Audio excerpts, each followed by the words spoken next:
Howdy, y'all. Chief Jones here, Brother Damon. I have been emailed too many times to count, asking where I'm at, what I'm doing, what's going on. Well, one thing is I've been busy with my family, and I've been helping people that are victims of government waste, fraud, and abuse, and so that's taken up a lot of my time. Let me see if I can get this. There I go. I'm more in the center now. So I've been beside behind the scenes helping. Hey, Brother Kelly. Hey, Wayne. I've been helping these people that have been abused by government agencies across the country behind the scenes. I keep saying behind the scenes, but that's what it is. And I've been teaching some constitutional law classes to people, and I've been out there selling my selfdefensefund.com. And the reason I got it and the reason I sell it is so you're attorney protected, and it's got lots and lots of benefits. And in fact, if you buy it for an entire year and you put in the promo code, good morning, put in the promo code Jones, Jones, you'll save 10% off of a year. You got to do a year to get it. But anyway, there's been, like, there was a man that shot at a dog for self defense. The dog was trying to attack him. He had already notified his neighbors, but he still got this notice to appear in court based on discharging a firearm in the city limits. Well, we said, no, that's wrong. You can't convert a constitutional right of self defense into, hey, to a crime. You know, Shuttlesworth versus Birmingham was one of the cases that said you cannot convert a man's right into a privilege and issue a license or permit and attach a fee to it. Well, that has far reaching implications. So, anyway, go read the case for yourself. So, that case, there's many more. I'm not where I can post all the links here. I'm sorry about that. I thank you for everybody's support, and I thank you for all the emails I've got, phone calls, text, asking me, hey, please come back on. Well, one thing was I was trying to allow some time for all this drama to settle down some and to kind of shrink up. And in fact, probably maybe a month or so, I don't really know, try and go over to Mississippi. And I cannot pronounce the name of that county. Ewanaba. No, that's not it. But anyway, where the man was outside videotaping and he was arrested uh, for doing what he has a constitutional right to do. I've been in contact with him and talking to him, and uh, I will be going there to audit sometime in the future with him, either side by side or the backup, or he's the backup, however he wants to do it, to try and bring more light to the subject of him being unlawfully arrested. And I've talked to a lot of people, and of course, they know Patrick and I have different paths in life. Okay.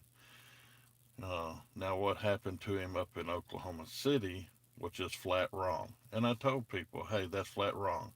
So even though if I disagree with you, if you get messed up or done wrong by the police or the government or even other people, then I'm gonna point it out, call it out, and say so. Again, I've been busy with my family and helping a lot of victims behind the scenes. So sometimes they needed to get some paperwork together. Sometimes they wasn't sure of rules of evidence, and so I've been sending people what the state law says. In other words, I would send them a link and tell them you can look at these sections to deal with the law in your particular case. And one thing you got to know about a court is rules of evidence. What can be admitted and what cannot be admitted. And then there's exigent circumstances that sometimes, depending on state to state, will allow some hearsay into a criminal court, like a deathbed confession.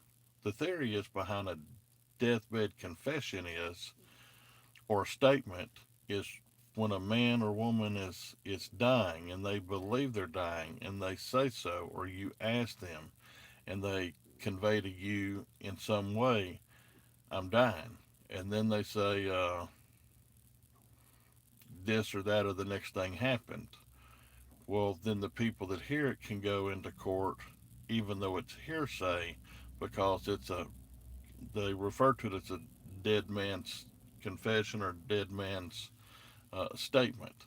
And the theory is that people dying and trying to be right with God or right in life, that they wouldn't lie at that point in time.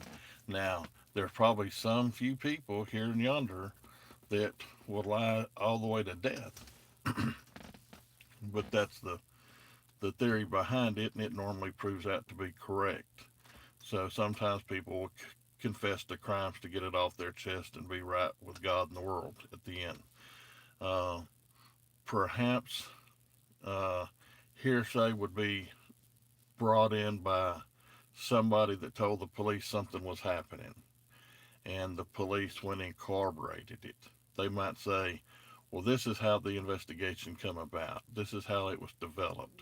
And it was originally done on hearsay, and they might let the person come in and tell, this is what I seen or this is what I heard from other people.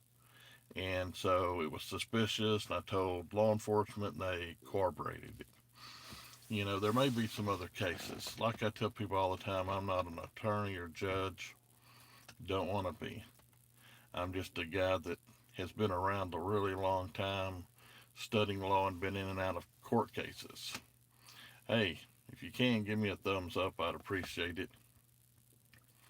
Uh, but like somebody else just asked, where you been?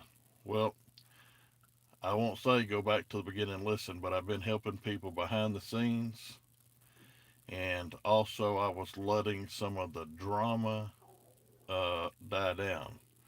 But it appears that several people that's, I don't know, that's either very active or has a lot of haters or narcissistic or sociopaths or psychopaths or heavily emotionally people. Uh, they Some of them don't live for the drama.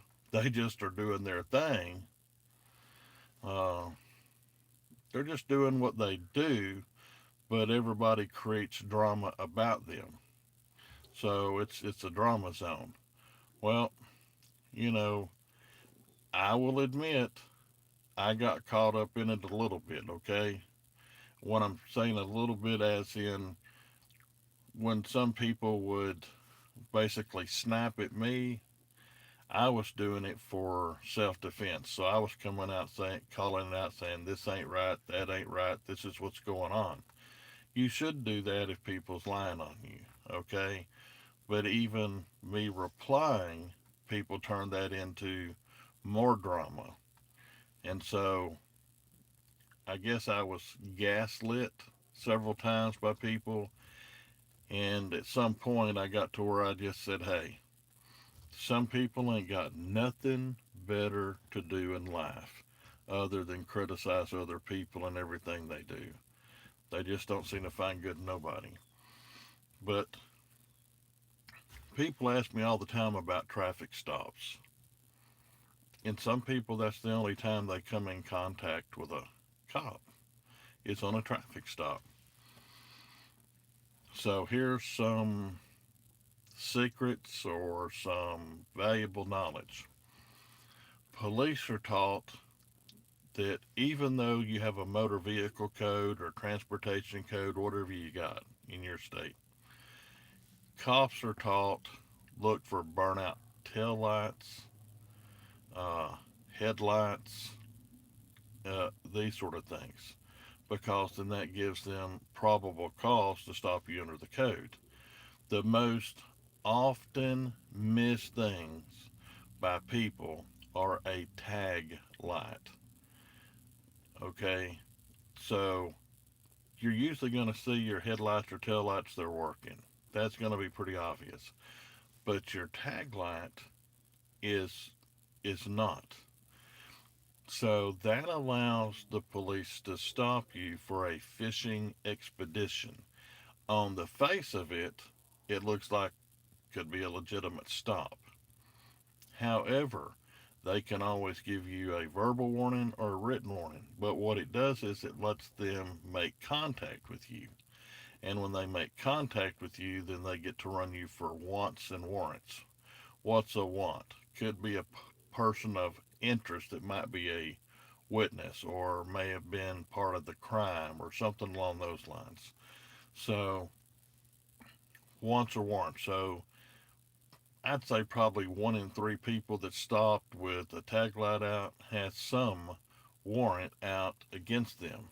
Okay, so there goes another arrest, misdemeanor or felony on that cop's record, or a notch on his gun to help him move up in his agency. And the more he does, they call that productivity. Okay, in fact, because I got called in one time by a chief, and he sit me down and says, "Hey Jones, your productivity is suffering." What do you mean?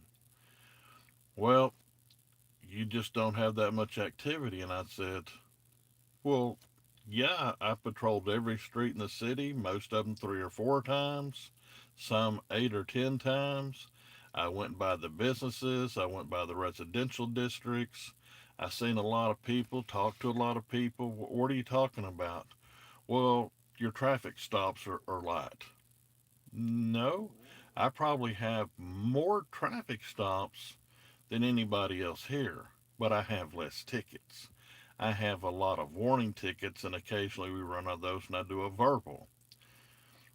"Well, it don't look like you're out there doing your job." And I said, "What is the difference in writing a ticket versus a warning, verbally or written?" I still made the traffic stop. I still slowed people down. I still made contact. I still checked them for wants and warrants. So you're basically telling me I'm not bringing in enough revenue. That's what you're saying. "Oh, no, no, no." And he wanted to crawfish back. Uh, let's see. Hang on a second. Oh, no. That's not true at all. Some people want to talk about the Midway fiasco. The 2 people that the chief of police said, which he had dementia at the time, that he said that could have gave warnings to those people or should have done something. Those were family members of his. So he was trying to lean on me because I arrested family members. I think one was a nephew and the other one was a cousin. But I had complaints uh, on them, you know what I mean? So, in other words, I didn't just ride by and say, "Hey, I think I'm going to hook these guys up." No. In fact, I kind of got in trouble more times than not for not arresting somebody or not writing a ticket. That's how I got my reputation around town and where people would turn themselves into me. In fact, I lived across the county line, and people would come across the county line and knock on my door at my house and ask me to take them in because they trusted me and they didn't trust all the cops. So there's a lot of funny stories that go into that. But the point is, the chief had dementia. Now, think about a guy that's black in an all black community that hires only white police officers, okay? That wouldn't be normal thinking, okay? That's something he did to start with. Then he didn't have a command of the facts. The young folks beat him up, stole his gun, his radio, his uniform, and put him in the back of his police car. handcuffed, but it was in the front. So he was able to maneuver around to get on the radio and call Quincy for a deputy to come down there and let him out of his car. Okay, that's not normal. Him jumping out from behind dumpsters and behind doors in the middle of the night and saying, "I see you, I see you. Uh, I'm the chief." He had a funny accent and he would say and do strange things. So it's no wonder he had to retire due to this dementia. He fired the entire police department one night. They had an emergency meeting the next day to reinstate everybody, and it was talked about him being mentally unstable. And so he belonged to a church there. Some of his family went there in another church mainly. But the point is, if his family and his friends would come to him about things, he would oftentimes tell officers, well, perhaps we could change the charge. Well, that's illegal in Florida, okay, because that's coercion of an officer, even by your superior, to do away with charges or to do whatever. So he did this repeatedly.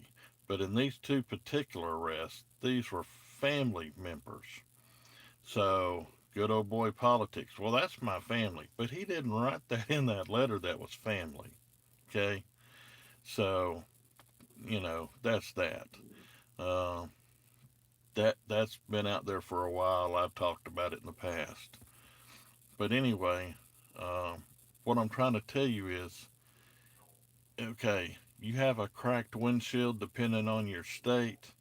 A cracked windshield is said to obstruct your vision or be distractionary. So that's something police look for. If your windows appear to be tinted too darkly, depending on the state, that can get you stopped. If you don't have a seatbelt on. So these are all common things that most people should think about. However, you can get a medical exemption if your doctor determines you should not wear a seatbelt for physical or psychological reasons. See, just like I got my rotor cuff tore stopping a homicide in progress. So a seatbelt rubbing across my shoulder there really gets it to going, even after all these years. So I have an exemption. I have tinted windows. I think mine meet legal standards, although I've never gone to get it tested. But I've got an exemption for that because too much excessive light bothers my eyes. So I got an exemption for that. So a lot of people say, well, I got two dark tinted windows and the light bothers me. Well, go to an eye doctor and get an exemption. And go to a medical doctor if you have a problem with your shoulder, or say you're claustrophobic and can't be strapped in, or there's some other issue that makes it bad for you. You get those exemptions. You might still get stopped by the police, but once, especially in smaller jurisdictions, once you let them know, then that ought to stop it. But you know how it goes. Another thing is a loud muffler. Most states have something about the noise emitted from a car. Now they have things that used to be called a glass pack when I was growing up, and all the kids want a glass pack, so it went rum rum rum rum rum rum, you know. So that they had those. Well, now they got these things, especially on these little foreign jobs, that is so loud. If you hear it long, it'll give you a migraine headache. So that attracts police. A really dirty car attracts cops. Okay? If you're in an expensive car and you look like you probably couldn't afford that car. Now that's profiling and that can be prejudicial. Okay, but let's just say you got some guy that's 18, 19, 20 years old and he's in a Mercedes Benz. Might be daddy's, might be his. Don't mean he's a criminal, but they're going to see this young guy in this expensive car. Or cars, or if your license plate, say your license plate is dirty and the car's clean, that's going to attract them. If you got a dirty license plate in a clean car, that's going to. Uh, if you're putting those 22-inch rims and little thin tires, or your car's jacked up, or you got lights underneath it, or it plays a PA there, anything that takes you out of the normal mainstream view is going to attract a cop. Okay? It's like, they'll saying a turd in a punch bowl, it just sticks out. So if your vehicle is factory, you're going to blend in much better and they're not going to pay as much attention to you. If you drive the speed limit, give or take 5 miles an hour, you're probably not going to be in trouble for speeding. If you put placards or stickers on your car, it's easier, one, to identify your car. If you have a specialty plate, it's easier to identify your car.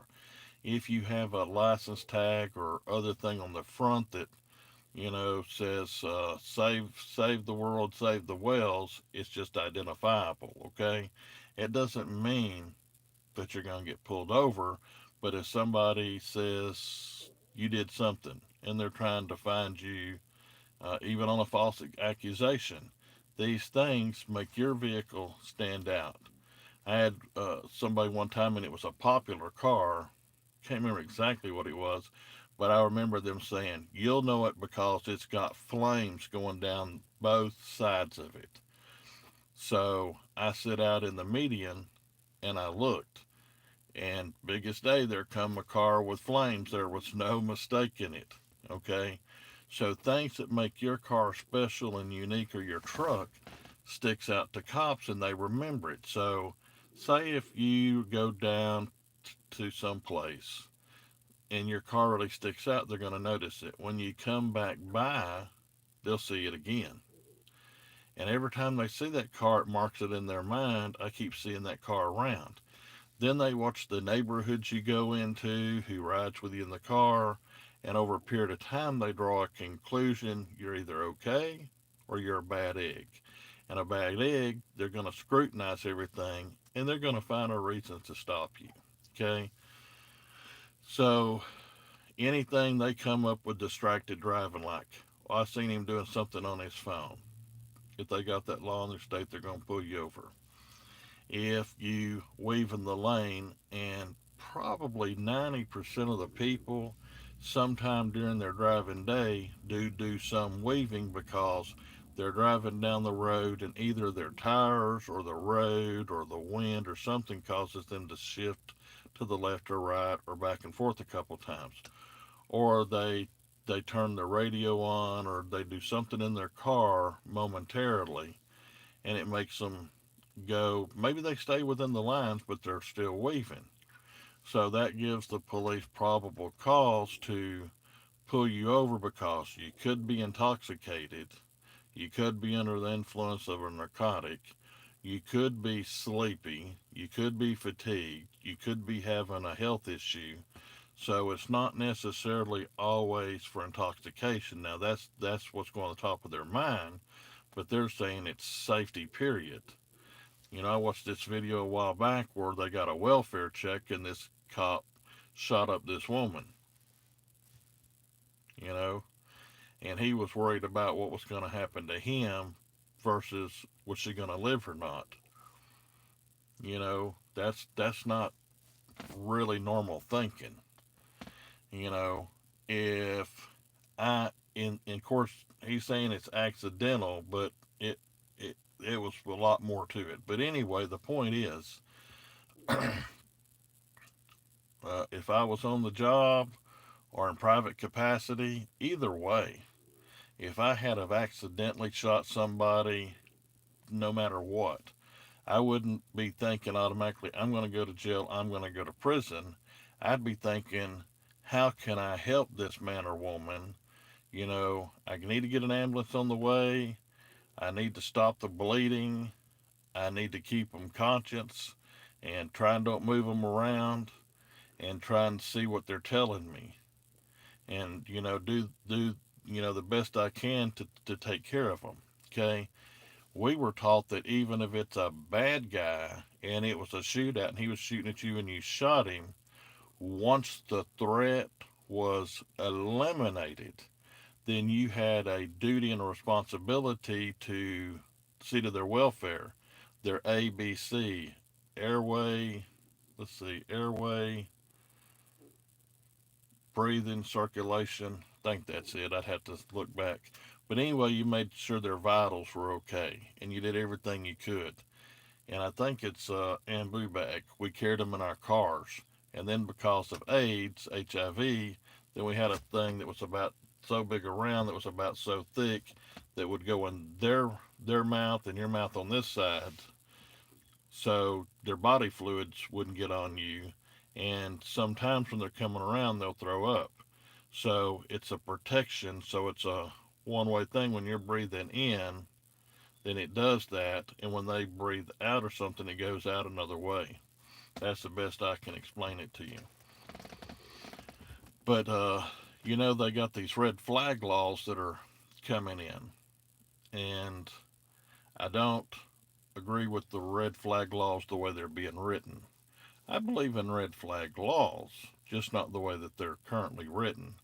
And once you start writing these, it's a slippery slope. I mean, it goes down into something else. But see, I used to get people sometimes that say, he's crazy or she's crazy and they got guns and you need to take their guns from them. Well, it turns out they had personality conflicts. There was disagreement on who owed who what, or broken promises. So they were trying to get us to set up on somebody and hook them up because they were crazy and they had guns. Now, there are crazy people with guns. That's a fact. I've dealt with a lot of them. But that is so misused and so abused. I've had, I don't know how many women, it's been men too, the reverse, but predominantly women, that have said, my boyfriend or my husband, he's nuts and he's got a lot of guns. Well, that hypes cops up. Oh, I'm going here and I'm going to do a civil standby, or I'm doing an investigation for something else, and they're saying, my husband or boyfriend, fiance, whatever, he's crazy and he's got guns. Use caution. Well, police are already hyped up since 9/11 to be scared of their own shadow, in my opinion. Uh, and then you talk about guns and crazy, then you're just like on that much of a fuse, and it ain't gonna take nothing to set you off, and somebody gets shot, you know, or shot and dead. So my theory is these red flag laws are written where they're heavily abused and they violate due process. In my opinion, if this comes up, and of course I realize you can't take days to look into things if something serious is going on, but you ought to be able to still go to a judge and take any sworn statements, any knowledge you have, and present it to a judge. And if the judge says this is an emergency and you have to go there and take their weapons, I get it. Hello, London, England. Says you have to go there and get them. Okay, but I would say anywhere from 24 to 72 hours, there would be a hearing. Just like there's emergency restraining orders, you get that, then the people are served, and within 2 weeks or whatever, then they have a court date as a rule, and then the restraining order is lifted or left in place. So I would say, since maybe that's how you defend yourself. I mean, for example, say somebody's uh, got only one arm or one leg or something, they have trouble getting around, they couldn't really defend themselves, they got other disabilities or problems, uh, and this is all they've got. So they've got a gun or a couple of guns in their house for self defense. And somebody gets mad and angry and calls the police and gets their guns taken. Well, every hour that goes by, if somebody breaks in on them, they're a sitting duck. They got nothing to defend themselves with. So I'd say an emergency order should be able to be done and reviewed by a judge and a decision within an hour. That's not a long process, maybe two at most. And then if the judge gives the order, then you go to the place and you seize the weapons. And then you put them in a secure location. However, in 24 to 72 hours, then they have an actual hearing where you come, and it ain't your duty to prove that you're not crazy or you're not dangerous. It's their job to prove you are. Now, of course, anything they say you can rebut. Like they say, well, he was talking about things that could happen. Okay, the sky could fall. Not likely. They said, he was talking about if somebody breaks in his house, he's going to blow their brains out. Okay, that sounds kind of normal to me. If somebody's breaking into your house, then they're not breaking in there to bring you some money or food. They're breaking in to steal and kill. It's a home invasion. So if you're protecting you and your family, that's what you got to protect you and your family with. And if the government can just willy nilly come over and take it because your neighbor's mad with you and says you're crazy and got guns, and that hypes up the police, your chances of being accidentally shot and killed in your own home by police goes up exponentially.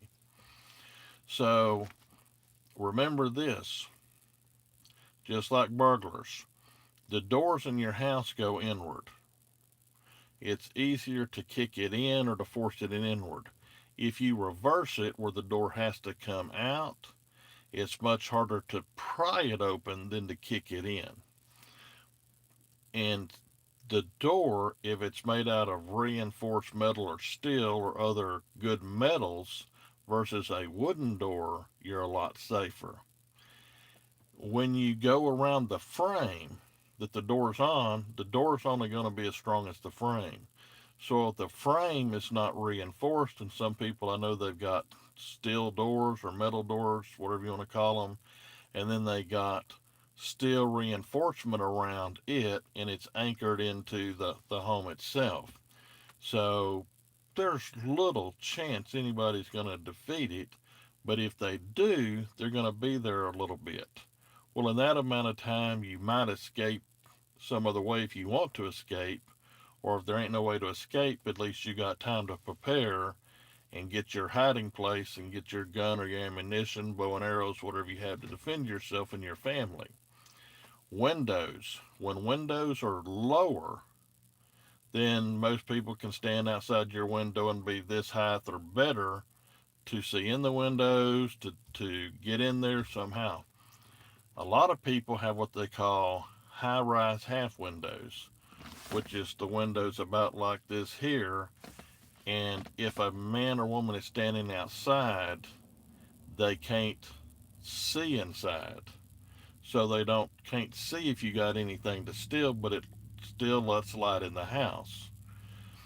But then they have some kind of uh, emergency system to escape their house in case of fire or flood. But the windows and these easy doors are the easiest way for a perpetrator to get in your house.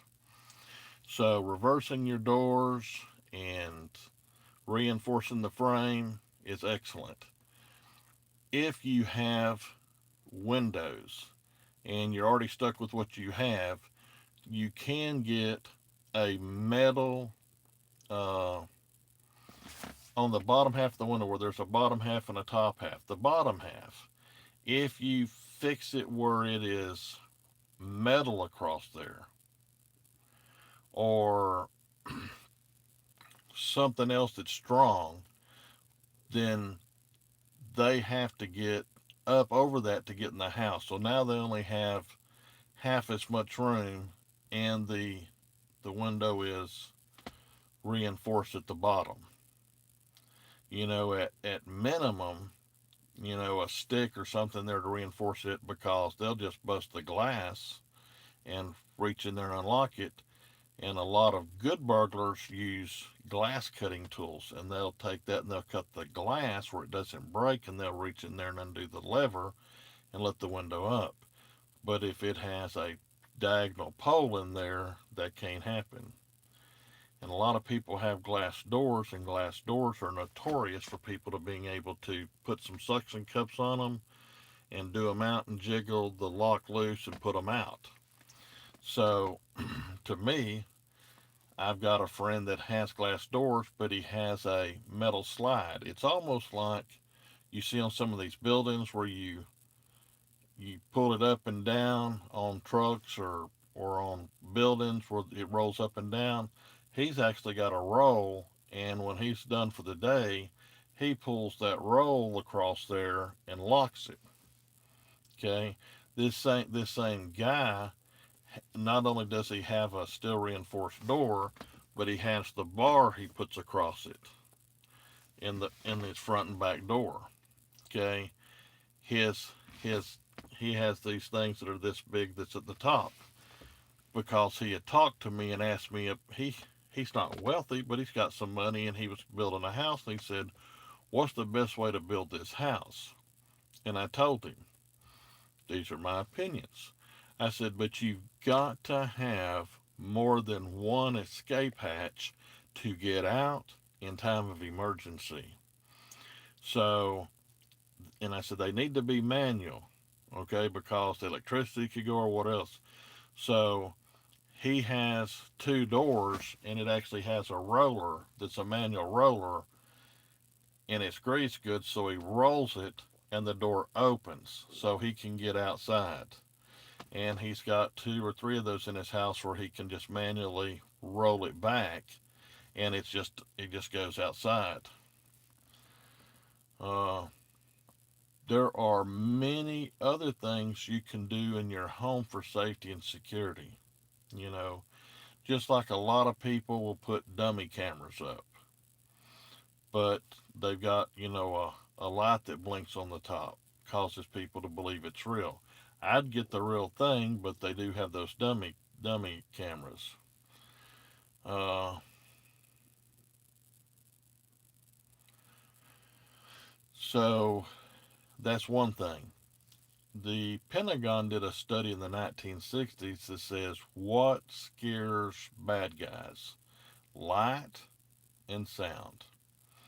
So some people actually, because they're on a fixed income, they take some glass bottles, three or four or five of them, and they put them on one side of their steps or, coming up to their door, and then they put some on the other side. Well, they use fishing string and string around all the bottles, and then there's a string that goes across there like a trip string, and it goes to the bottles.